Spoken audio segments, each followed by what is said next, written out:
So magandang gabi po sa inyong lahat mga kabalerista. Grabe, booking na booking dito si Duterte.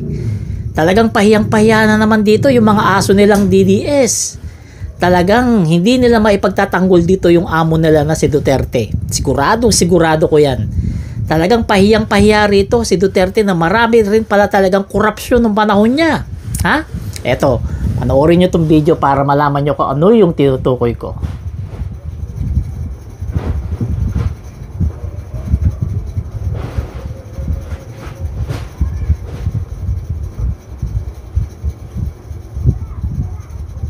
Hindi lang flood control projects at farm-to-market roads ang minumulto dahil sa Zamboanga City may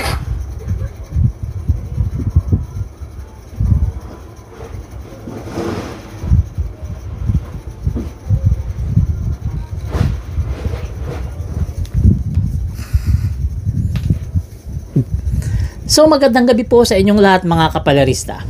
Panoorin natin etong video na to na talagang magpapakita ng garapalan na korupsyon ng panahon ni Duterte.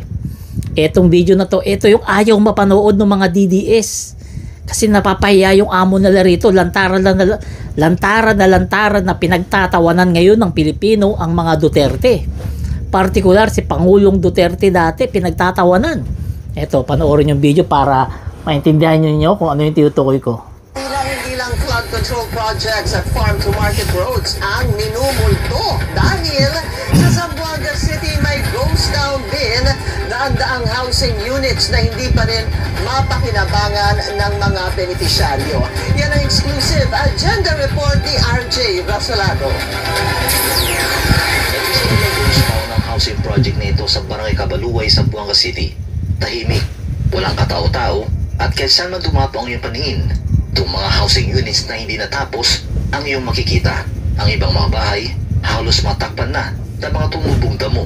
Halos isang dekada nang nakatiwangwang ang mga housing units dito sa Barangay Cabaluay. Kaya naman, ang ilan sa mga bahay dito ay unti-unti nang nasisira. At meron naman ay hindi talaga natapos, tulad ng bahay na ito. Nakumpleto naman ang structural frame ng karamihan sa housing units. Pero ang ibang mga bahay, wala pa mga bubong, bintana at pinto.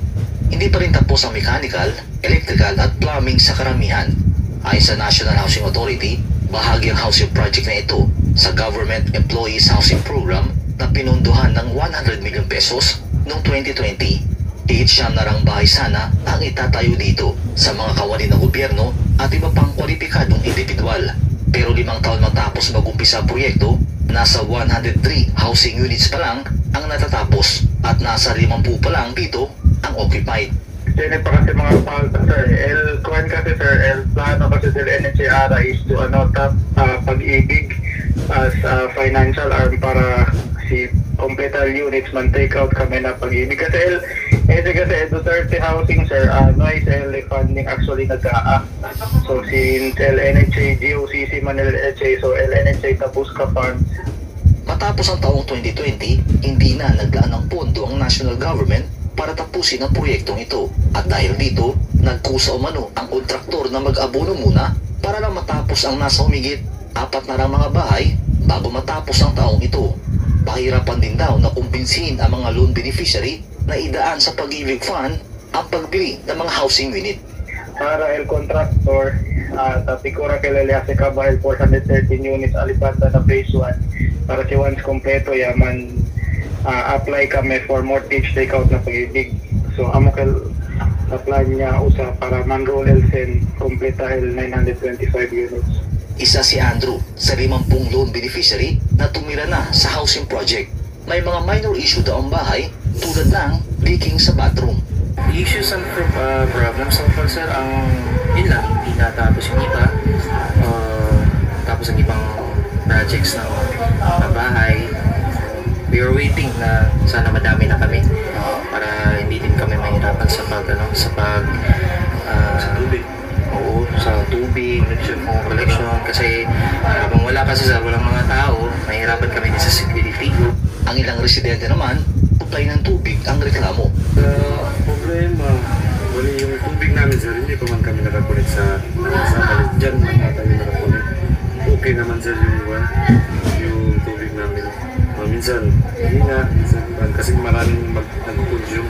Sa isang performance audit report ng COA noong 2023, hindi umano natupad ng NHA ang vision nito na punan ang housing needs ng 50% ng mga homeless low-income families sa katapusan ng 2019. Higit 455,000 na bahay lang daw ang kanilang naitayo o 81% ng kanilang target number of housing units. Mababa rin ang collection efficiency rate ng NHA sa mga residential account. At saka kayo, I hate corruption. Hindi ako nagmamakalinis. Marami rin akong nanakaw pero naubos na. So, wala na. O yan, ha? Grabe, nakita nyo, ha? 2020, sinimulan yung proyekto na yun. Pabahay sa Zamboanga. At 100 million pesos ang halaga. At ang target nila ay 900 na unit ng bahay. Pero yung nagawa pa lang, gaya sa sinabi sa balita, 103. At ang napapakinabangan ay 50 units lang. So ano nangyari? Ano nangyari, Duterte? Ha? 900 units yung target at 100 million yan? Tapos hindi natapos?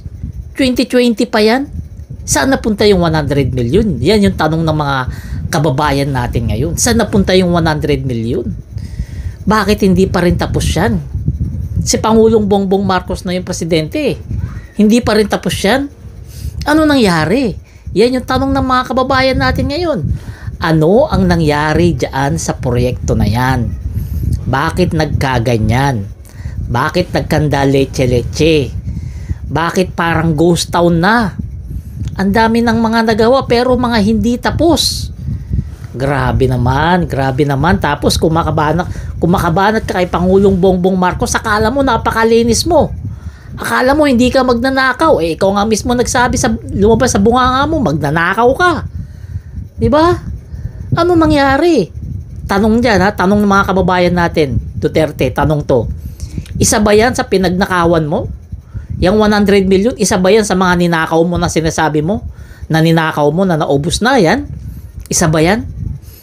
Ha? Grabe. Ano nangyari dyan? Sayang yung pera ng taong bayan. Sayang talaga. Sayang na sayang. Kaya kayo, mga kababayan ko, na sumusuporta dito sa Duterte na to, magising na kayo, ha? Huwag kayong patanga-tanga. Huwag kayong pabobo-bobo. Siya na mismo ang umamin na may mga ninakaw din siya. At eto, 100 million, hindi natapos yung bahay. 2020 pa. Ano kaya paliwanag dyan ng mga tangano? Ano kaya paliwanag sa sabihin? Palerista, fake news ka. Palerista, nag-iimbento ka.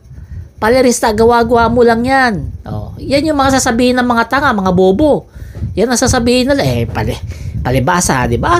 Palibasa, mga bobo. Paninindigan nila na fake news yan. Grabe, pahiyang-pahiya talaga rito yung mga DDS, pahiyang-pahiya rito. Kasi si Duterte, na booking, inamin niya mismo na magnanakaw siya. Ngayon, ang tanong, yung 100 million dito sa pabahay na to, ninakaw mo ba kaya hindi natapos? Kami lamang ay nagtatanong. Ikaw mismo nagsabi niyan, may mga ninakaw ka. So kayo mga kabibi, ano sa tingin nyo? I-comment nyo nga yung reaction para natin mapag-usapan at huwag nyo po kalimutan, paki-follow at subscribe tong YouTube channel natin na bagong-bago. Maraming salamat.